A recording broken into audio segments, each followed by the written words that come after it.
Praise the Lord. அனைவருக்கும் இனிய புத்தாண்டு நல்வாழ்த்துக்களை தெரிவித்துக் கொள்கிறேன். 2026 இந்த வருஷம் ஆரம்பிக்கிறப்ப எப்பவுமே நமக்கு ஒரு குதூகலம் இருக்கும். அதுக்கப்புறம் கொஞ்சம் கொஞ்சமாக நம்ம வேலையை நோக்கி நகருவோம். நம்ம குடும்ப காரியம், ஊழிய காரியம், தொழில் இப்படி ஓடுவோம். அதுக்கப்புறம் ஈஸ்டர் வந்துடும். அப்புறம் வெக்கேஷன் வந்துடும், பிள்ளைங்க ஃபீஸ் வந்துடும். அப்படியே ஒரு வருஷம் பார்த்திங்கன்னா ஒரு சைக்கிள் கடன்னு போகுது. அதுக்குள்ளே ஒரு வருஷம் ஆயிடுச்சா அப்படிங்கிற மாதிரி தோணுது. அதில் பார்த்திங்கன்னா நிறைய நல்ல விஷயங்கள், நிறைய கெட்ட விஷயங்கள், மறக்க வேண்டியது, மன்னிக்க வேண்டியது, மறக்காமல் இருக்கக்கூடியது என பல காரியங்கள் நம்ம வாழ்க்கையில் தொடர்ச்சியாக வந்துட்டு தான் இருக்குது. ஆனால் எல்லாவற்றிலும் மாறாத தேவன் நம்மோடு கூட இருக்கிறார் என்பது மிகப்பெரிய ஒரு ஆசீர்வாதம். ஆகவே எனக்கு அன்பானவர்களே, 25 நாம் அநேக காரியங்களை கடந்தோம். தேவன் கிருபையாய் நம்மளை தாங்கினார். அழிந்து போகக்கூடிய சூழ்நிலைகள் இருந்தது, தவிப்பு இருந்தது, சஞ்சலம் இருந்தது, நிந்தை இருந்தது, அவமானம் இருந்தது, போராட்டம் இருந்தது, மகிமை இருந்தது, கனம் இருந்தது, மிகப்பெரிய ஆசீர்வாதங்களும் இருந்தது. எல்லாவற்றையும் நாம் கடந்து வந்தோம். நம்மோடு கடந்த வருஷத்தை துவங்கின எத்தனையோ தேவ பிள்ளைகள் இல்லை, நம்முடைய உறவுகள் இல்லை, இயற்கை சீற்றத்தில், விபத்தில், நோயில் அநேகர் நம்மளை விட்டு போனாங்க. ஆனால் கர்த்தர் நமக்கு மீண்டும் ஒரு புதிய வருஷத்தை கொடுத்திருக்கிறார் என்பது அவருடைய தயவு, அவருடைய இரக்கம். இன்னும் நாம் செய்ய வேண்டிய காரியம், தேவ சித்தம் இருக்கிறது என்பதற்கு இது ஒரு அடையாளம். ஆகவே ஆண்டவருக்கு நன்றி செலுத்தி இந்த 26க்குள்ளே நம்ம பிரவேசிப்போம். இந்த வருஷத்தை கர்த்தர் நமக்கு நன்மையாக முடிசூட்டி கொடுப்பார் என்று சொல்லி நாம் விசுவாசிப்போம். இந்த 2026 ஆண்டிற்கு ஆண்டவர் நமக்கு வாக்குத்தத்தம் கொடுத்திருக்கிறார். உபாகமத்தின் புத்தகம் 31 அதிகாரம் 23 வசனம் நான் வாசிக்கிறேன். கர்த்தர் நூனின் குமாரனாகிய யோசுவாவை நோக்கி, நீ பலங்கொண்டு திடமனதாயிரு, இஸ்ரவேல் புத்திரருக்கு நான் ஆணையிட்டு கொடுத்த தேசத்தில் நீ அவர்களை நடத்தி கொண்டு போவாய், நான் உன்னோடு இருக்கிறேன் என்று கட்டளையிட்டார். இந்த வேத பகுதியை குறித்து நாம் வாசிக்கும் பொழுது 3 பகுதிகளை இது வெளிப்படுத்துகிறது. ஆங்கில வேதாகமத்தில் பி ஸ்ட்ராங், டேக் கரேஜ் முதலாவது. இரண்டாவது, you will lead the people of Israel into the land I promise to give you them. மூணாவது, I will be right there with you என்று சொல்லி வேதாகமத்தில் வாசிக்கிறோம். என்ன சொல்ல வருகிறது? இந்த பகுதிகளை நாம் வாசிக்கும் பொழுது 3 காரியங்களை சொல்லுகிறது. ஒன்று, நான் இஸ்ரேல் மக்களுக்கு வாக்களித்த தேசத்திற்கு யோசுவாவாகிய நீதான் அவர்களை வழி நடத்தி கொண்டு போய் சுதந்திர வீதங்களை பங்கிடப் போகிறாய். ஆக யோசுவாவினுடைய வாழ்வை குறித்து தேவன் சொன்ன ஒரு காரியம். அதற்கு இணையாக இன்னொரு பகுதிகளை சொல்லுகிறார். நீ பலம் கொண்டு திடமனதாயிரு, கலங்காதே. இது என்னது? கட்டளை. இந்த பேசேஜ் 3 காரியங்களை உள்ளடக்கி இருக்குது. 1 வாக்கு தத்துவம், 2 கட்டளை, 3 தீர்க்க தரிசனம். ஆக இந்த இடத்துல பலங்கொண்டு திடமனதாயிரு, நீ கலங்காதே அப்படிங்கிறது கீழ்ப்படிதல். பயப்படாதரா, கலங்காதரா, நான் உன்னை கொண்டு தான் செய்ய போகிறேன், அதுக்காக நீ தனியாக இல்லை, நான் உன்னோடு இருப்பேன் என்பது வாக்குத்தத்தம். ஆக யோசுவாவுக்கு உன்னை கொண்டு தான் நான் இதெல்லாம் செய்ய போகிறேன் அப்படின்னு ஆண்டவர் சொல்லுகிறார். அதற்கு என்ன சொல்லுகிறாராம்? கட்டளையும் கீழ்ப்படிதலையும் கொடுக்கிறார். வாக்குத்தத்தமாக நானே உன்னோடு இருப்பேன் என்று சொல்லுகிறார். ஆக இந்த வருஷம் எப்படி இருக்கும்? இந்த வருஷம் என் வாழ்க்கையில் என்ன நடக்கும்? கடந்த வருஷத்தில் நான் நிறைய சோர்ந்து போனேன் அப்படின்னு நினைக்கிறீங்களா? இந்த வருஷம் கர்த்தர் உங்களுக்கு நன்மையை செய்வார். ஏன்னா வேதம் சொல்லுது, பலம் கொண்டு திடமனதாயிரு. முதலாவது பகுதி, பலம் கொண்டு திடமனதாயிரு. யோசுவா ஒரு மிகப்பெரிய ஒரு தலைவனாக உருவெடுக்கிற ஒரு நாட்கள், ஒரு புதிய தலைவர். இந்த புதிய தலைவருக்கு நிறைய பிரச்சனைகள் இருக்க தான் செய்தது. என்ன அப்படின்னு பார்க்கும் பொழுது, யோசுவா மனதளவில் சோர்ந்திருந்தார். காரணம், இதுவரை நடத்தி வந்திருந்தது மோசே. மோசேவுக்கு உடன் வேலையாக யோசுவா இருந்தது உண்மை. ஆகவே ஒரு முடிவெடுக்க வேண்டியதில்லை. மக்கள் கொடுக்குற குடைச்சலெல்லாம் மோசே தாங்கிட்டாரு. மோசே சொல்கிறத மட்டும்தான் யோசுவா செஞ்சுட்டு வந்தார். இப்போ தலைமைத்துவம் மாறுது. மோசே இல்லை, யோசுவா வழிநடத்த வேண்டிய ஒரு சூழ்நிலை வருது.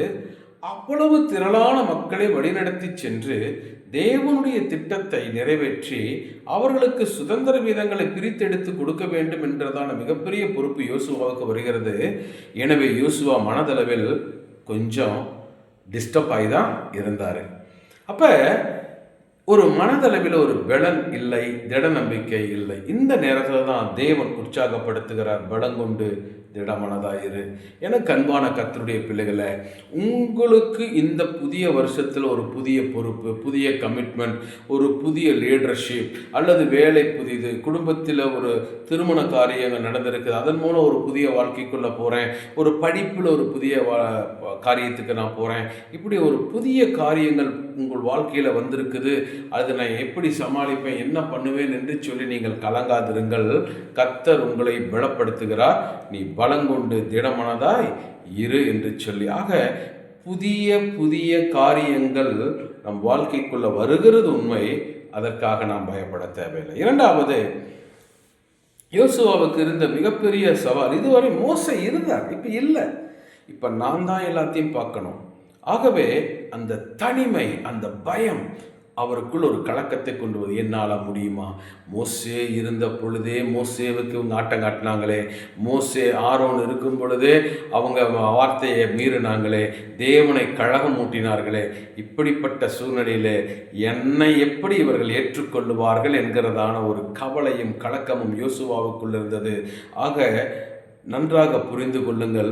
கடந்த வருஷம் எத்தனையோ செய்ய நினைச்சோம், என்னவோ நினைச்சோம், எப்படியோ போனோம், எங்கேயோ போனோம், என்னமோ பண்ணோம், முடியலையே, தோற்று போனோமே அப்படிங்கிறது உங்களுடைய நிலையாக இருந்துச்சுன்னா, கர்த்தருடைய வார்த்தை உங்களுக்கு நேராக வருகிறது. இந்த வருஷத்தில் பலங்கொண்டு திடமானதாக இரு என்று கர்த்தர் சொல்லுகிறார். நீங்கள் தனியே இல்லை, கர்த்தர் உங்களோடு இருக்கிறார். அடுத்தது, மோசே அவ்வளோ பெரிய வல்லமையுள்ள தேவ மனுஷன், செங்கடலை பிளந்தார், வாதைகளை கொண்டு வந்தார். அவர் பேசும் பொழுது தேவன் அந்த இடத்துல இறங்கி கூடாரத்துக்கு மேலாக மேகஸ்தம்பமாய் நின்றது. இதெல்லாம் நிறைய ஆச்சரியங்கள். காடைகளை கொண்டு வந்தார், தண்ணீரை மக்களுக்கு கொடுக்கும்படி கண்மலை அடித்தார். இப்படி நிறைய விஷயங்கள் மோசேவை குறித்து சொன்னாலும் யோசுவாவுக்கு பெரிய தலைவரோட கம்பேர் பண்ணி பார்க்குறார். ஐயோ, அவர் இருந்தார், செஞ்சார், என்னால் முடியுமா? கர்த்தர் என்று உங்களை பார்த்து தான் சொல்கிறார், உங்களால் முடியும். மோசே ஒரு மனிதன், மோசேவோடு கர்த்தர் இருந்தபடியினாலே இதெல்லாம் நடந்தது. நீங்கள் ஒரு மனிதர், உங்களோடு கர்த்தர் இருப்பேன் என்று வாக்கு பண்ணுகிறார். ஆக பலங்கொண்டு திடமனதாக இருங்க. நீங்கள் தனியாக இல்லை. எனக்கு வல்லமை உண்டா, வரங்கள் உண்டா, டேலண்ட் இருக்கா, அறிவு இருக்கா, இப்படி செய்ய முடியுமா, அப்படி செய்ய இல்லை. கர்த்தர் உங்களோடு இருந்தால் எதையும் செய்ய உங்களால் முடியும். மூணாவது, மோசே அவ்வளோ வல்லமையுள்ளவராக இருந்த மக்கள் எதிர்த்து நின்றாங்களே, எனக்கு கீழ்ப்படிவாங்களா? உங்கள் மேலே கர்த்தருடைய பொறுப்பு, தலைமைத்துவம், கர்த்தருடைய இரக்கம், கர்த்தருடைய ஆளுமை உங்கள் மேல் வருமானால், உங்களுக்கு பயப்படுகிற பயத்தை கர்த்தரே அவர் முன் உங்கள் முன் செல்லுவார். அவர் முன் போவார். நீங்கள் அவர் பின்னாக போகும் பொழுது கர்த்தருக்கு பயப்படுகிற பயம் உங்கள் மேலே வர்றபடினாலே ஜனங்கள் உங்களுக்கு கீழ்ப்படிவார்கள். அது வேலை செய்யும் ஸ்தலமாக இருக்கலாம், குடும்பமாக இருக்கலாம், ஊழியமாக இருக்கலாம், பிஸ்னஸாக இருக்கலாம், அல்லது இயற்கைக்கு மேற்பட்ட பிசாசினுடைய சக்திகளாக இருக்கலாம். அத்தனையும் இந்த வருஷம் உங்களுக்கு கீழ்ப்படும்படிக்கு தேவன் உங்களோடு கூட இருக்கிறார். ஆகவே அனாவசியமாக யோசித்து உங்கள் மனதை தளர்ந்து போக செய்யாதிருங்கள். பலங்கொண்டு திடமனதாய் இருங்கள். கர்த்தர் உங்களை நடத்துவார். அடுத்தது, 40 வருஷம் ஆகியும் இஸ்ரவேல் மக்களால் இந்த சுதந்திர பூமியை சுதந்திரிக்க முடியல. காரணம் ஒன்று, அவங்களுடைய கீழ்ப்படியாமல் அவங்க கர்த்தருடைய வார்த்தைக்கு எதிர்த்து நின்னது. அடுத்தது அவிசுவாசம், வேவு பார்க்க போனாங்க. ஐயோ, அந்த ஜனங்கள் அவ்வளோ பெரியங்கள், ராட்சச பிரிவுகள், நாங்களோ வெட்டுக்கிளியை போல் இருக்கிறோம், இப்படிலாம் சொன்னாங்க இல்லையா? ஆக உங்களுக்குள் இருக்கிற சந்தேகம், அவிசுவாசத்தை எடுத்து போடும்படி தேவன் விரும்புகிறார். நீங்கள் உங்களுக்குள் இருக்கிற அவிசுவாசம், உங்களுக்குள் இருக்கிற சந்தேகம், உங்களுக்குள் இருக்கிறதான குறைந்த மதிப்பீடுகளை இந்த புதிய வருஷத்தில் உங்களை விட்டு அகற்ற வேண்டும் என்று தேவன் விரும்புகிறார். அப்படி நீங்கள் அகற்றும் பொழுது உங்கள் மனதில் இருக்கிற குழப்பங்கள் வெளியேறும், பயம் வெளியேறும். மோசே அல்ல, அவரால் செய்ய முடியாததை செய்யும்படிக்கு தேவன் உங்களை தெரிந்திருக்கிறார். ஆகவே நீங்கள் பயப்படாதிருங்கள், கர்த்தர் உங்களை பலப்படுத்துகிறார். அடுத்ததாக, கானான் என்கிறது ஒரு வாக்களிக்கப்பட்ட ஒரு பூமி. அங்கே பெரிய பெரிய பலசாலிகள் இருந்தாங்க. செய்ய வேண்டிய காரியம் இவ்வளவு பெருசாக இருக்கே, என்னால் இதை செய்ய முடியுமா அப்படின்னு காரியங்களையும் சூழ்நிலைகளையும் பார்த்து சோர்ந்து போகாதீங்க. கர்த்தர் உங்களை பலப்படுத்துகிறார். இந்த வருஷம் இதுவரை நீங்கள் செய்யாத பெரிய பெரிய காரியங்களை செய்ய போகிறீங்க. பெரிய பெரிய அசாத்தியமான காரியங்கள் உங்கள் கைகளிலே வசப்படும். அது உங்கள் குடும்ப வாழ்விலாக இருக்கட்டும், பொருளாதாரத்தில் இருக்கட்டும், சரீர சுகத்தில் இருக்கட்டும், வேலை செய்யும் ஸ்தலத்தில் இருக்கட்டும், ஊழியங்களில் இருக்கட்டும், இதுவரை தொடாத ஒரு உச்சம் இந்த 2026 கர்த்தர் உங்களுக்கு தரப்போகிறார். ஆனால் நீங்கள் செய்ய வேண்டியது பலம் கொண்டு திடமனதாக இருக்க வேண்டும். எப்படி?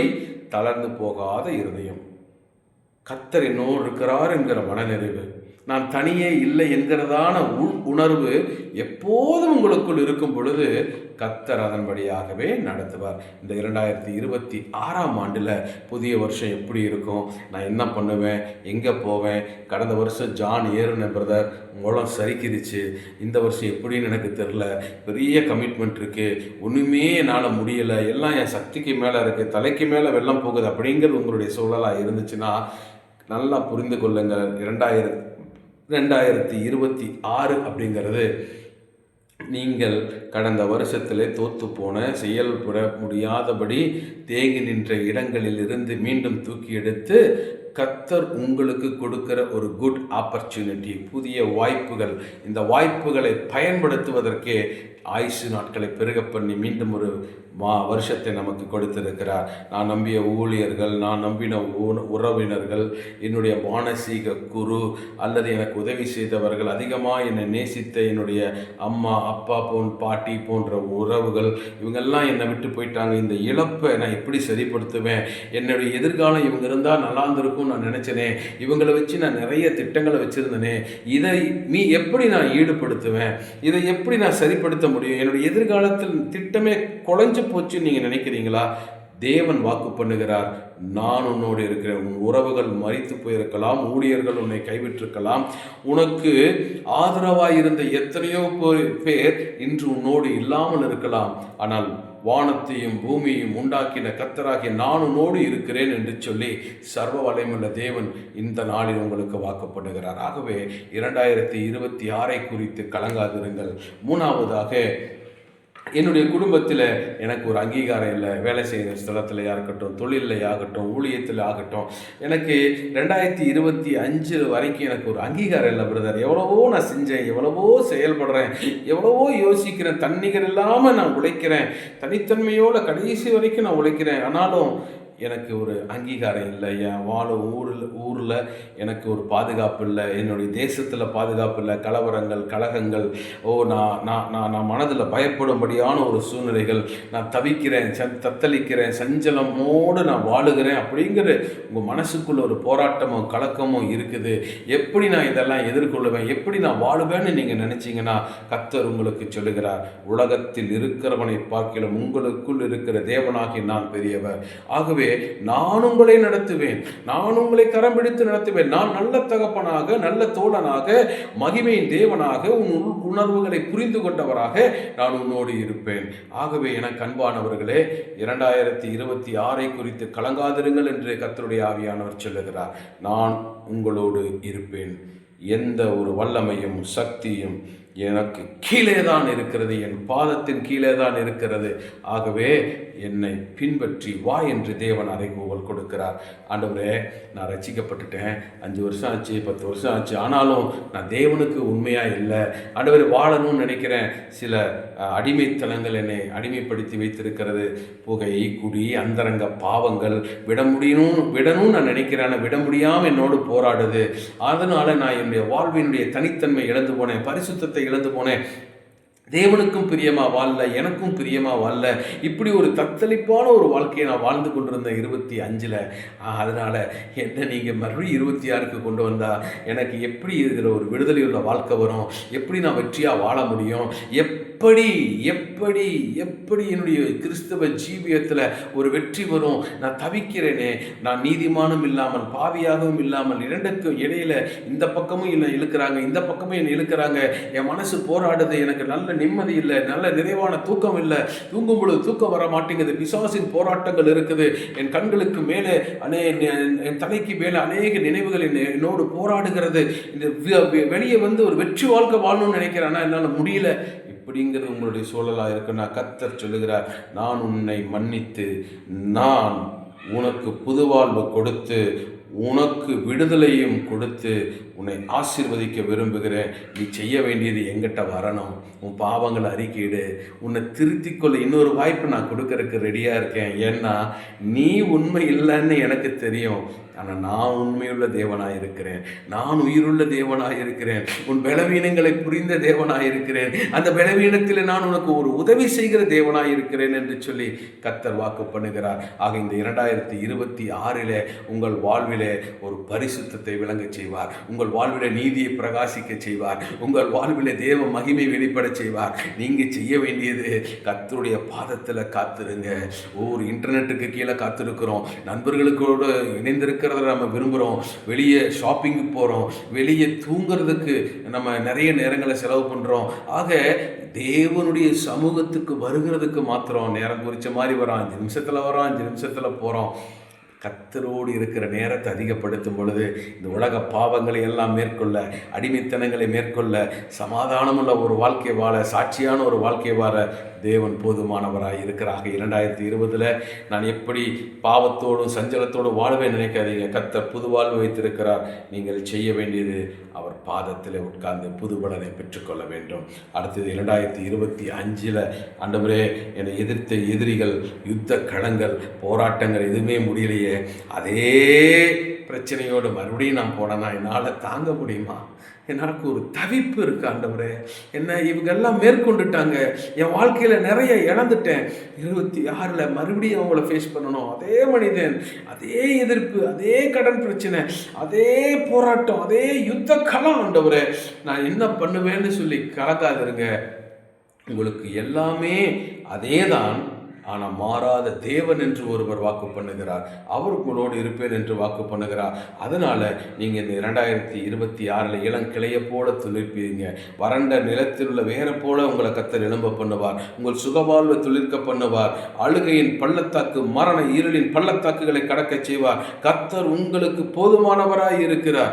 ஆகவே என கண்பானவர்களே, தேவனோடு இருக்கிறதை மாத்திரம் நீங்கள் ஒரு மிகப்பெரிய விலையேற பெற்றதாக தெரிந்து கொண்டு கர்த்தர் சமூகத்தில் காத்திருக்கின்ற 2025 கடைசி நாட்களில் தீர்மானம் எடுத்து நீங்கள் 26க்குள்ளாக நீங்கள் பிரவேசிக்கும் பொழுது முடியாது என்று கலங்கின அநேக காரியங்களை கர்த்தர் முடிக்கும்படி செய்வார். உங்களை கொண்டு தான் பெரிய காரியத்தை செய்ய போகிறார். உங்களை கொண்டு தான் பெரிய பெரிய திட்டங்களை நிறைவேற்ற போகிறார். ஆகவே உங்களை தேவன் மகிமைப்படுத்தும் பொழுது நிச்சயமாகவே உங்கள் வாழ்விலே அநேகருக்கு நீங்கள் ஆசீர்வாதமாய் மாறுவீர்கள். அப்போது தேவன் மகிமைப்படுவார். ஆகவே பலங்கொண்டு திடமனதாக இருங்க, எதுக்கும் சோர்ந்து போகாதீங்க. கர்த்தர் உங்களை நடத்த உண்மையுள்ள தேவனாக இருக்கிறார். அடுத்தது 2வது பகுதி சொல்லுது, நீ அவர்களை நடத்தி கொண்டு போவாய். இஸ்ரவேல் மக்களை வழி நடத்துறதுக்கு யோசுவாவுக்கு ஒரு பெரிய ஒரு வாய்ப்பு வந்தாலும், அத்தனை 6 லட்சம் புருஷர்களுக்கு மேலே இருக்கிற இடத்துல யோசுவாவும் காலேபும் சாட்சி பெற்றார்கள். அதுலேயும் யோசுவாவுக்கு அந்த பொறுப்பு கொடுக்கப்படுது. அப்போ பாருங்க, இந்த 26ல் ஒரு பெரிய ஒரு பொறுப்பு உங்களுக்கு கொடுக்கப்படுகிறது. உலக மனுஷன் ஒரு உலக வேலைக்கு ஆள் எடுக்கும் பொழுது அவனுடைய டேலண்ட்டு, படிப்பு, அவனுடைய எல்லா விதமான ஸ்கில்ஸ் எல்லாம் பார்ப்பான். ஆனால் தேவன் முன்னே ஒன்று, நீங்கள் எந்த இடத்துல தோற்று போனீங்களோ, எந்த இடத்துல நீங்கள் உடையிறீங்களோ அந்த இடத்துல தூக்கி எடுத்து அவருடைய கிருபையை ஊற்றி மீண்டுமாய் நிலைநிறுத்த போகிறார். இந்த 2026ல் கர்த்தர் உங்களை கொண்டு பெரிய காரியங்களை செய்ய போகிறார். அது உங்கள் வாழ்க்கையில், உங்கள் குடும்பத்தில், உங்கள் ஊழியத்தில், உங்கள் பிஸ்னஸில், உங்கள் வேலையில், நீங்கள் இருக்கிற எல்லா இடத்துலையும் அது பிரதிபலிக்க போகுது. ஆக எந்த பணியை யார் செய்யணும்னு உலக மனுஷன் தகுதியின் அடிப்படையில் தேர்ந்தெடுப்பான். ஆனால் கர்த்தர் அவருடைய பணியை, அவர் உங்களுக்கு கொடுக்கிற பணியை செய்ய உங்கள் தகுதிகளை பார்க்கவில்லை, உங்கள் உடைந்த இருதயத்தை பார்க்கிறார். என்னால் முடியலையேன்னு அழுகையை பார்க்கிறார். இது அவருடைய தெரிந்து கொள்ளுதல். அவரே அதை நடத்துவார். ஆக யோசுவாவை தேவன் தெரிந்து கொண்டார். யோசுவாவை கண்டு திட்டமிட்டார். பாருங்க, எத்தனையோ பெரிய பாக்கியவான்கள் பரிசுத்தவான்கள் இருந்தாலும் யோசுவாவை கொண்டுதான் அந்த சுதந்திர பூமியை அவர் சுதந்திரிக்கும்படிக்கு திட்டமிட்டார். யோசிச்சு பாருங்க, யோசுவா என்றால் ரட்சகர். யோசுவா இயேசுவுக்கு ஒரு முன் அடையாளம். ஆகவே தேவனுடைய திட்டம் எப்படி இருக்கு பாருங்க. மோசே அவ்வளோ பெரிய மோசையினால முடியாது அப்படின்னு சொல்றதை விட தேவன் அவரை கொண்டு செய்யல, யோசுவாவை தெரிந்து கொண்டார். இன்றைக்கு உங்களை தெரிந்து கொண்டார். ஆக கர்த்தர் உங்களை நடத்துவார். யோசுவா என்ன செய்தார்? முதலாவது யோசுவா 1ஆம் அதிகாரம் 1ஆம் வசனம் வாசிக்கும் பொழுது, மோசேவினுடைய ஊழியக்காரனாகிய நூனின் குமாரனாகிய யோசுவா என்று ஆரம்பிக்கிறது. இதை யோசுவா 24:29 வாசிக்கும் பொழுது யோசுவா என்னும் கர்த்தருடைய ஊழியன் என்று முடிகிறது. ஆக என்ன சொல்ல வருகிறேன்? ஆரம்பிக்கும் பொழுது யோசுவாவுக்கென்று ஒரு தனிப்பட்ட ஒரு அடையாளம் இல்லை, மோசேவுடைய வேலைக்காரன் என்ற பதம் பயன்படுத்தப்படுகிறது. யோசுவா தன் வாழ்வை முடிப்பதற்கு முன் கர்த்தருடைய ஊழியக்காரனாகிய யோசுவா என்று முடிகிறது. இரண்டுக்கும் இடையிலே யோசுவாவினுடைய பணி, யோசுவாவினுடைய செயல்திறன், யோசுவாவினுடைய சாட்சி, அதை நாம் அலசி பார்க்க வேண்டும். பாருங்க, யோசுவா எந்த இடத்துலையும் மோசேவாகிய தலைமைத்துவத்தை எதிர்த்து பேசல, இணங்கி போனார். சொன்னது அப்படியே கேட்டார். அந்த இடத்துல கீழ்ப்படிந்து அவர் செய்த ஒவ்வொரு காரியத்துக்கும் தேவன் கனப்படுத்துகிறார், பிரதிபலன் கொடுக்கிறார். ஆக பணம், பதவி, புகழ் போன்ற ஆசீர்வாதங்களுக்காக நம்ம வேலை செய்யக்கூடாது. நமக்கு தேவன் கொடுத்திருக்கிற வேலையை, நமக்கு தேவன் கொடுத்திருக்கிற ஊழியத்தை, நமக்கு தேவன் கொடுத்திருக்கிற பிஸ்னஸை உண்மையாக செய்யும் பொழுது பரலோகம் அங்கீகரிக்கிறது. அதனுடைய பை ப்ராடக்டாக பணம், புகழ் எல்லாத்தையும் பரலோகம் ஏற்ற வேலையில் கொடுத்து நம்மை ஆசீர்வதிக்குது. ஆக எனக்கு ப்ரமோஷன் வேணும், அதனால் இந்த வேலையை நான் நல்லா செஞ்சேன், அடுத்த ப்ராஜெக்டில் என்னை சேர்த்துக்கணும், அதுக்காக நான் இதை செஞ்சேன், இவனை விட நான் எப்படியாவது மேலே வரணும், அதுக்காக நான் இவ்வளோ டேலண்ட்டை பயன்படுத்தினேன், எப்படியாவது நான் மேலே வரணுங்கிறதுக்காக அவனை கவுத்தேன், அப்படியெல்லாம் இல்லை. உண்மையுள்ள இருதயத்தோடு யோசுவாவை போல இந்த வருஷத்தில் உங்களுக்கு கொடுக்குற ஒவ்வொரு வேலையும் திட்டமிட்டு செய்வதற்கு உங்களை அர்ப்பணிங்க. கர்த்தர் இந்த வருஷத்தில் வேலை செய்யும் ஸ்தலத்தில், குடும்பத்தில், ஊழியத்தில், படிப்பில், தொழிலில், எல்லாம் உங்களுடைய அரசாங்க வேலையில் எல்லா இடத்துலையும் கர்த்தர் உங்களை நடத்துவார். ஆக மனுஷன் சொல்கிறான்னு செய்யாதீங்க, தேவன் எனக்கு கொடுத்த வேலைங்கிற உள்ளுணர்வோடு செய்யுங்க. அந்த இடத்துல மனுஷன் உங்களை வஞ்சிச்சாலும், மனுஷன் உங்களுடைய வேலைக்குரிய அங்கீகரிப்பை தராமல் நிராகரித்தாலோ ஏற்ற வேலை வரும் பொழுது கர்த்தர் உங்களை மேல் நோக்கிய ஒரு அனுபவத்துக்குள் கொண்டு சென்று உங்களை கனப்படுத்துவார். ஆக யோசுவாவை போல உண்மையுள்ள இருதயத்தோடு இந்த வருஷத்தில் வேலை செய்ய தீர்மானிங்க. ஏன்னா உங்களை கொண்டு தான் தேவன் பெரிய காரியங்களை செய்ய போகிறார். இரண்டாவது, யாத்திராகமம் 33:11 வாசிக்கும் பொழுது, ஒருவன் தன் சிநேகிதனோடு பேசுவது போல் கர்த்தர் மோசையோடு முகமுகமாய் பேசினார். பின்பு அவன் பாளையத்துக்கு திரும்பினான். நூனின் குமாரனாகிய யோசுவா என்னும் அவனுடைய பணிவிடைக்காரனாகிய வாலிபன் ஆசரிப்பு கூடாரத்தை விட்டு பிரியாதிருந்தார். என்ன சொல்ல வருகிறார்? மோசே அந்த கூடாரத்துக்குள்ளே போகும் பொழுதெல்லாம் மேகஸ்தம்பம் வரும், மேகம் வரும், கர்த்தர் பேசுகிறார், மோசே பேசுகிறார். இதை சகல மக்களும் பார்த்தார்.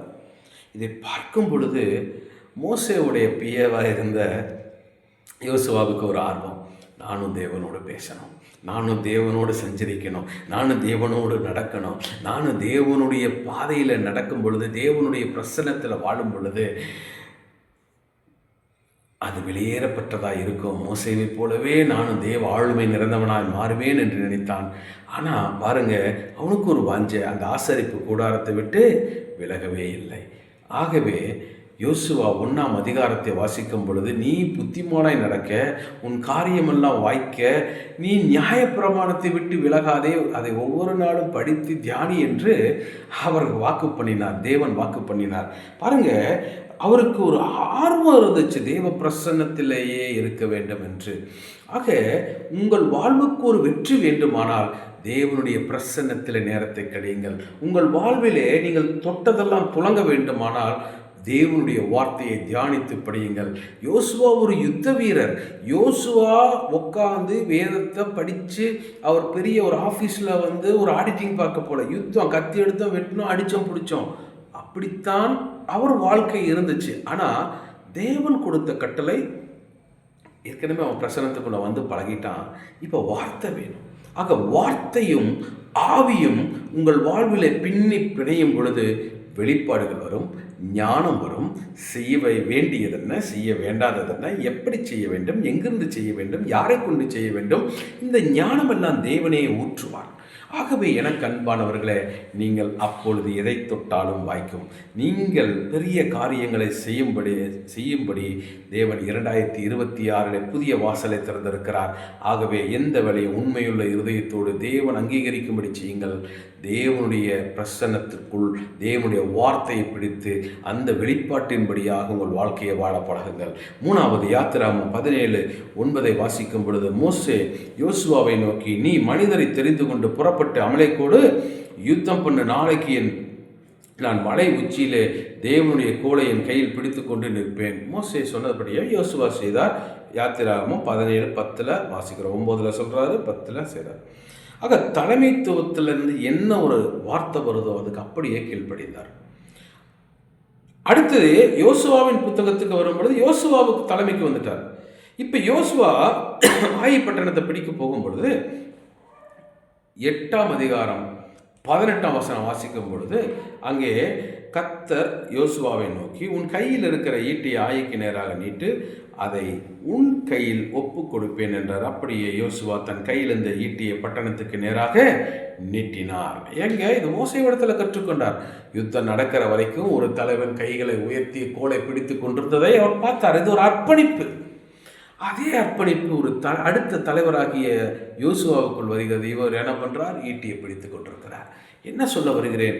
தேவனுக்கு முன்பாக நீங்கள் உங்கள் கைகளை உயர்த்தி நீங்கள் தேவனை துதித்து ஆராதிக்கும் பொழுது எவ்வளவு பெரிய யுத்தங்கள் உங்கள் வாழ்க்கையில் வந்தாலும், எவ்வளவு பெரிய சத்துருவின் சேனை உங்கள் வாழ்க்கையில் வந்தாலும், நீங்கள் உங்களையும் காப்பாற்றிக் கொள்வீர்கள், உங்களோடு இருக்கிறவர்களை காப்பாற்றுவீர்கள். உங்கள் தொழில்களை வருகிற ஆபத்துகள், உங்கள் குடும்பத்துக்கு விரோதமாய் வருகிற ஆபத்துகள், மந்திரவாதத்தினால் வருகிற ஆபத்துகள், வியாதியினால் வருகிற ஆபத்துகள் எதுவும் உங்களை தொடாதபடிக்கு கர்த்தர் உங்களை காப்பார். நீங்கள் ஒரு நல்ல தலைவனாக இருப்பீர்களே என்றால் மனிதனை தேடி ஓட மாட்டீர்கள். உங்கள் பிரச்சனைகளுக்கு தீர்வு உங்களுடைய ஞானத்தில் அல்ல, பலத்தில் அல்ல, உலகத்தில் அல்ல, கர்த்தரிடத்தில் இருக்கிறது என்று கைகளை உயர்த்தி ஜெபிக்கிற ஒரு தேவ மனுஷனாக நீங்கள் இருப்பீர்கள். நீங்கள் எவ்வளவு தூரம் கைகளை உயர்த்தி நீங்கள் தேவனை ஸ்தோத்திரம் பண்ணுகிறீர்களோ, எவ்வளவு தூரம் நீங்கள் கைகளை உயர்த்தி தேவனை கொண்டாடி ஆராதிக்கிறீர்களோ, நிச்சயமாகவே தேவ கிருபை அந்த இடத்துல வெளிப்படும்.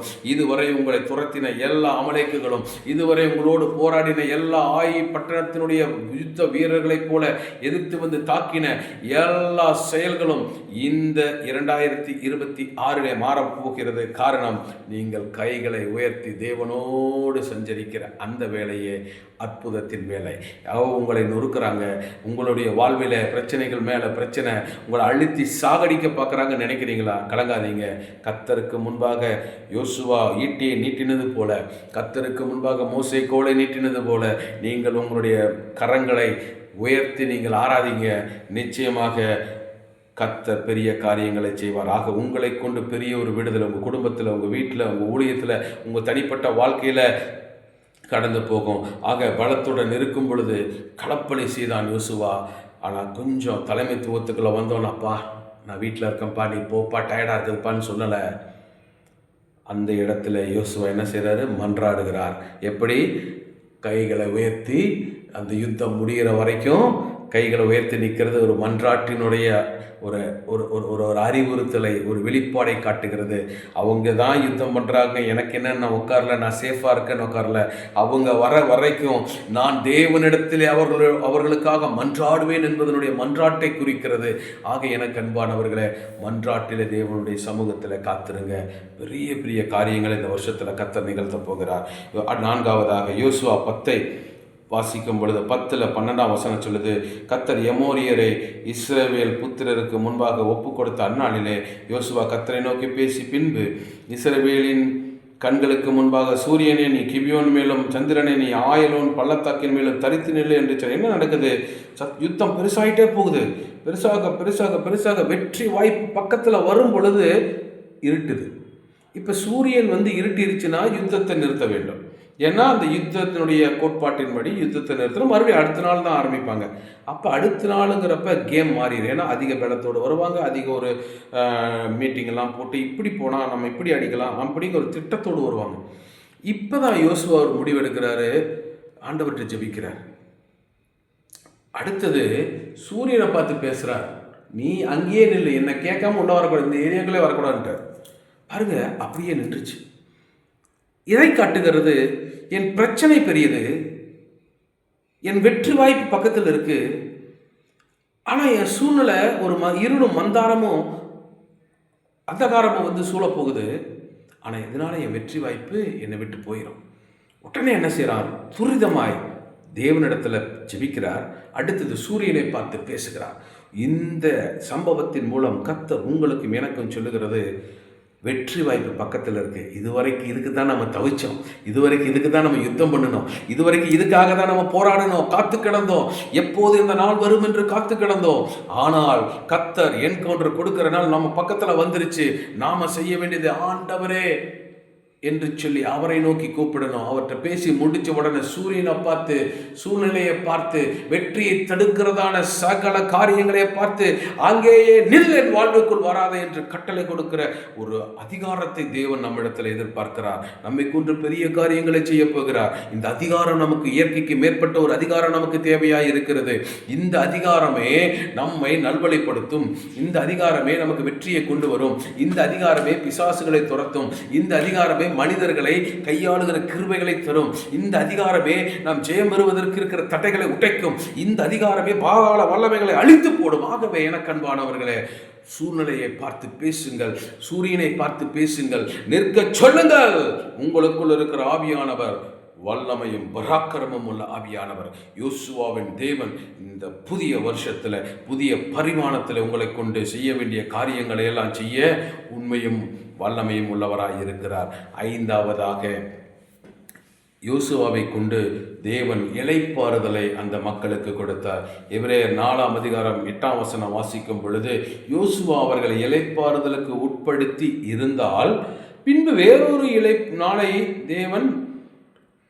நாளை குறித்து தேவன் சொல்லி இருக்க மாட்டாரே. சங்கீதம் 95:11 சொல்லுது, என்னுடைய இளைப்பாறுதலில் அவர்கள் பிரவேசிப்பதில்லை என்று என்னுடைய கோபத்தில் ஆணையிட்டேன்.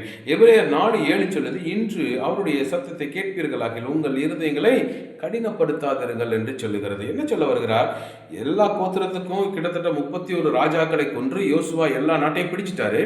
இப்ப சீட்டு போட்டு ஒவ்வொரு கோத்திரத்துக்கும் ஒவ்வொரு இடத்தை தேவன் எப்படி வழி நடத்துறாரோ அப்படியாக சுதந்திரித்து கொடுக்க வேண்டிய, சுதந்திரங்களை பிரித்து கொடுக்க வேண்டிய பொறுப்பு இப்ப யோசுவாவுக்கு இருக்கு.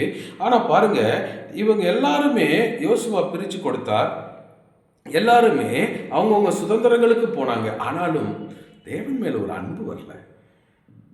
மாம்சத்திலேயே அவங்க ஓடுனாங்க. அந்த கலகம் பண்ற புத்தி போகவே இல்லை. கடைசி வரைக்கும் அவங்களுக்குடைய இருதயத்தில் ஒரு போராட்டம் இருந்துகிட்டே இருந்துச்சு. தேவன் மேல அன்பு பெருகவே இல்லை. மாம்சத்தில் சடங்காச்சாரமாக தான் அவங்க கிரியை செஞ்சாங்க.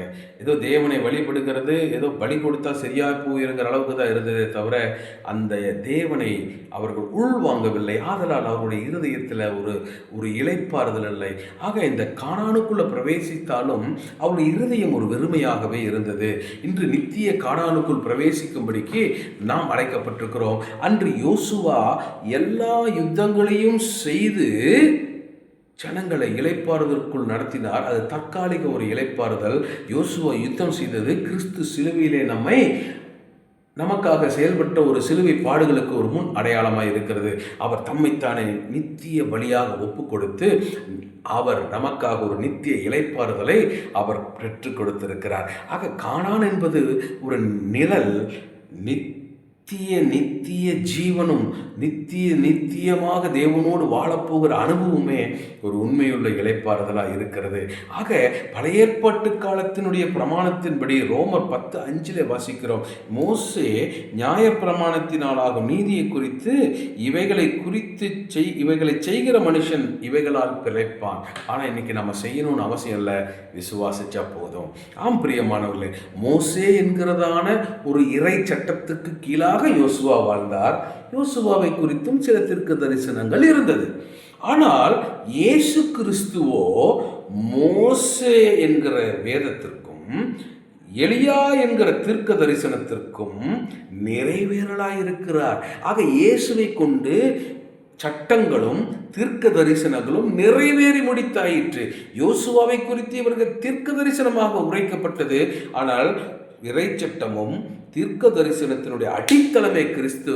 அதை அவர் சிலுவையில் நிறைவேற்றினபடியால் இன்று நாம் இளைப்பாறுதலுக்குள் உட்பிரவேசிக்கிற தகுதியை நாம் கிறிஸ்துவால் பெற்றிருக்கிறோம். ஆகவே யோசுவா 5 காரியங்களை, மகத்தான காரியங்களை செய்தார்.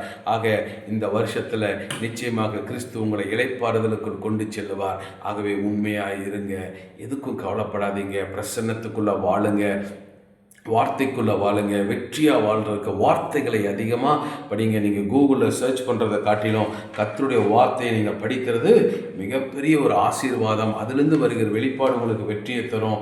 அடுத்தது, உங்களுக்கு கொடுக்கப்பட்ட பதவி, பணம், அதிகாரம் எல்லாமே அடுத்தவங்களுக்கு சர்வ் பண்ணுறது தான். ஆக தலைமைத்துவத்துக்கு வந்துட்டோன்னு சொல்லி பணம் சம்பாதிக்கிறதுல மட்டும் குறியாக இருக்காதீங்க. ப்ரொமோஷனுக்கு வந்துட்டோன்னு சொல்லி பணம் சம்பாதிக்கிறதுல குறியாக இருக்காதீங்க. இங்கே வீடு வாங்கலாம், அங்கே வீடு வாங்கலாம், அங்கே தோட்டம் வாங்கலாம், அங்கே துறவு வாங்கலாம். இல்லை, கிறிஸ்துவின் வருகை நாட்கள் உங்களுக்கு நல்ல ஒரு வாழ்க்கையை வாழுங்க, ஊழியங்களுக்கு கொடுங்க, ஏழைகளுக்கு உதவுங்க, தேவ திட்டத்திற்கு உங்களையும் உங்களுக்குரிய எல்லாவற்றையும் விதைங்க. அதை தன்னலமில்லாத ஒரு கிறிஸ்தவ வாழ்க்கையை காட்டும். ஆகவே ஆதி அப்போஸ்தல திருச்சபைகளில் சகலத்தை விற்று கொடுத்தார்கள், தன்னலமில்லாமல் உழைத்தார்கள், எங்களுக்கென்று எதுவும் இல்லை என்கிற அளவுக்கு அவருடைய வாழ்க்கை இருந்தது. அப்படிப்பட்ட காலங்கள் மீண்டும் திரும்ப வர வேண்டும் என்று சொல்லி தேவ ஆவியானவர் விரும்புகிறார். ஆகவே எதற்கும் கவலைப்படாதிருங்கள். நிச்சயமாக இந்த வருஷத்தில் தேவன் உங்களுக்கென்று பெரிய காரியங்களை செய்வார். ஆகவே என் பக்கத்தில் வந்துருச்சு, வெற்றி வரல நினைக்கிறீங்களா? அதிகாரத்தை பயன்படுத்துங்க. இளைப்பாறுதலுக்குள் யோசுவாவால் பிரவேசிக்க நித்திய இளைப்பாறுதலை கொடுக்க முடியல, ஆனால் கிறிஸ்து கொடுத்துட்டார். ஆக இப்படிப்பட்ட 5 மகத்தான காரியங்களை கர்த்தர் யோசுவாவின் மூலம் செஞ்சார். அதே போல பெரிய காரியங்களை நம்மளை கொண்டு இந்த வருஷம் செய்ய போறார். ஆக உண்மையாக வாழ கர்த்தருடைய சமூகத்தில் ஒப்பு கொடுப்போம். காரியம் எவ்வளோ பெருசாக இருந்தாலும் அதை பார்க்கலும் பெரிய தேவன் நம்மோடு இருக்கிறார். ஆக ஒன்று, பலங்கொண்டு திடமானதாக இருங்கள் என்று சொன்னேன். 2வது, உங்களை கொண்டே பெரிய பெரிய காரியங்களை கர்த்தர் நடப்பிப்பார் என்று சொன்னேன். அதை எப்படி செய்ய வேண்டும் என்றும் வேதத்திலிருந்து காட்டி கொடுத்தேன். 3வதும் கடைசியுமாக அந்த வேத வசனம் சொல்லுகிறது, நான் உன்னோடு இருப்பேன். உலக தோற்றத்திலிருந்து ஆதாமோடு இருந்தவர், ஆபிரகாமோடு உடன்படிக்கை பண்ணினவர், ஈசாக்கோடு, யாக்கோப்போடு, யோசேப்போடு, தாவீதோடு, யூதாவோடு, இப்படி லைனாக நீங்கள் படித்து பார்த்தீங்கன்னா வேதம் முழுக்குமே ஒரு உடன்படிக்கை பிணைந்து வந்து கொண்டிருக்கிறதை நாம் காண முடியும். அந்த வாக்குத்தத்தங்களும் அந்த உடன்படிக்கைகளும் இன்றும் சபையிலே கடந்து வந்தது, சபை தலைவர்கள் மூலம் வந்தது. ஆக தேவன் எந்த இடத்திலும் வெறுமையாக கிரியை செய்யவில்லை. நல்லா புரிந்து கொள்ளுங்க. வாக்குத்தத்தம் பண்ணினவர் உண்மையுள்ளவர். மோசேவோடு இருக்கனாரு, ஆபிரகாமோடு இருக்கனாரு, தாவீதோடு இருக்கனாரு, யோசுவாவோடு இருக்கனாரு, தானியேலோடு இருக்கனாரு, சாத்ராக்கோடு இருந்தார், மேஷாக்கோடு இருந்தார், அபேத்நேகோவோடு இருந்தார், ரூத்தோடு இருந்தார், எஸ்தரோடு இருந்தார்.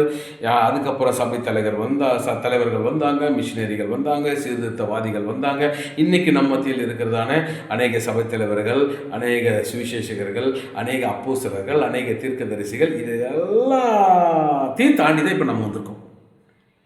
அவங்களோடெல்லாம் இருந்தது எப்படி உண்மையோ, அவர்களை கொண்டு செய்தது எப்படி உண்மையோ, அவர்களெல்லாம் பயன்படுத்தினது எப்படி உண்மையோ, அதே தேவன், அதே பொய்யுரையாத தேவன், அதே சத்திய தேவன் இன்று நம்மளோடு இருக்கிறார்.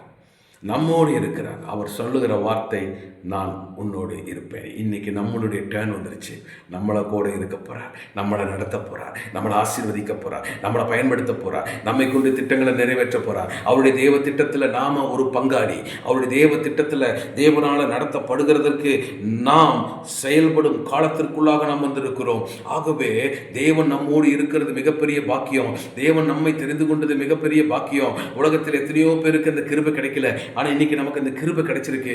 ஆக தேவன் நம்மோடு இருக்கிறார். ஆக தேவன் நம்மோடு கூட செயலாற்றுவதற்கு ஆவலாக இருக்கிறார். அவருடைய திட்டத்தில் நாம ஒரு பங்களிப்பை கொடுக்கும்படிக்கு தேவன் நம்மிடத்திலே எதிர்பார்த்திருக்கிறார். நாம் அதை செய்ய வேண்டும் என்பது நம்மேல் விழுந்த கடமை மாத்திரமல்ல, நாம் அன்போடு செய்யும் பொழுது அது உதாரத்துவமாய் தேவனுடைய சமூகத்தில் பார்க்கப்படும், அசைவாட்டப்படும். ஆகவே எனக்கு அன்பானவர்களே, ஆண்டவரை நம்புவோம். ஆண்டவர் நிச்சயமாக நம்மோடு இருப்பார். இந்த பூமி எல்லாம் ஒளிந்து போனாலும் அவருடைய வார்த்தைகள் ஒளிந்து அழிந்து போவதில்லை. காரணம், சொன்னவர் உண்மையுள்ளவர். அந்த உண்மையுள்ள தெய்வம் சொல்கிறார், நான் உன்னோடு இருப்பேன். உன் சூழ்நிலை என்னவா இருந்தாலே அதை பார்க்காத மகனே மகளே, என்னை பார். உன் வாழ்க்கையில் உனக்கு 1000 பிரச்சனை இருக்கலாம், உன் குடும்பத்துக்குள்ள பிரச்சனை இருக்கலாம், தீர்க்க முடியாத பிரச்சனை இருக்கலாம். நீ பிரச்சனையே பார்த்து தினமும் அழுது அழுது அழுது அழுது சோர்ந்து போகாதரு. என்னை பார், என்னை துதி, என்னை கொண்டாடு, என்னை நீ உன் ஆவியில ஏற்று, உன் ஆத்துமாவில் நீ பாட பாட பாட சூழ்நிலை பார்க்கிலும் அற்புத அடையாளங்களோடு நான் உன்னை நடத்த உன்னோடு கூட இருக்கிறேன் என்று பரிசுத்த ஆவியானவர் சொல்லுகிறார். ஆகவே எனக்கு அன்பானவர்களை, கலங்காதிருங்க. சொன்னவர் மனிதன் அல்ல, மனமாறி போய்விடுவார் என்று நாம் கலங்கி தவிப்பதற்கு வேதம் சொல்லுகிறது. 1 சாமுவேல் 15ஆம் அதிகாரம் 26ஆம் வசனத்திலே, இஸ்ரவேலின் ஜெயபலமானவர் பொய் சொல்லுகிறது இல்லை, தாம் சொன்னதை பற்றி மனஸ்தாபப்படுகிறதும் இல்லை, மனம் மாற அவர் மனுப்புத்திரரும் இல்லை. ஆம் பிரியமானவர்களே, சொன்ன தேவன் இஸ்ரவேலின் ஜெயபலமானவர். அவருடைய வார்த்தையே ஆதியிலிருந்து இந்த நிமிஷம் வரை சகலத்தையும் தாங்கி பிடித்து கொண்டிருக்கிறது. அந்த வார்த்தையின் அதிகாரத்தில் இருக்கிறவர், அந்த வார்த்தைக்கு சொந்தக்காரர் சொல்லுகிறார், நான் உன் கூட இருப்பேன், கலங்காதீங்க. நானும் அநேக நேரங்கள் கலங்கினேன். வார்த்தை ஆண்டவரே பயப்படாததுன்னு சொல்கிறீங்க, ஆனால் என் வாழ்க்கையில் நடக்கிறது, எனக்கு வருது போராட்டம், எப்படி சமாளிக்கிறதுன்னு தெரியாமல் எத்தனையோ நாள் தூங்காமல் அழுதது உண்டு. ஆனால் கர்த்தர் உண்மையுள்ளவராக இருந்தார். எல்லா இடங்களிலும் தூக்கி எடுத்தார். நன்றி செலுத்துகிறேன். நான் தான் கர்த்தரை விட்டு சோர்ந்து பின்வாங்கி கலங்கி தவிச்சினே தவிர கர்த்தர் ஒருபோது என்னை கைவிடலை. நான் சாட்சி. அதே தான் உங்களுக்கும் சொல்லுகிறேன். கர்த்தர் உங்களை விட்டு விலகுவதும் உங்களை கைவிடுவதும் இல்லை. பொய் சொல்ல அவர் மனிதன் அல்ல, மனம் மாற மனுப்புத்திரனும் அல்ல. இஸ்ரவேலின் ஜெயபலமானவர் நிச்சயமாக இந்த 2026 உங்களோடு இருப்பார். 2026 மட்டுமல்ல, மரண பரியந்தம் இருப்பார். கலங்காதிருங்க. ஆக பலங்கொண்டு திடமனதாக இருங்க. செய்ய வேண்டிய காரியங்களை உங்களை கொண்டு தான் செய்ய போகிறார், என்னை கொண்டு தான் செய்ய போகிறார். அதுக்கு நம்ம முழுமையாக அர்ப்பணித்து நம்மளை தகுதிப்படுத்தி கொள்ளுவோம். நம்மோடு இருப்பார். நம்மோடு இருக்கிறவர் பெரியவர்.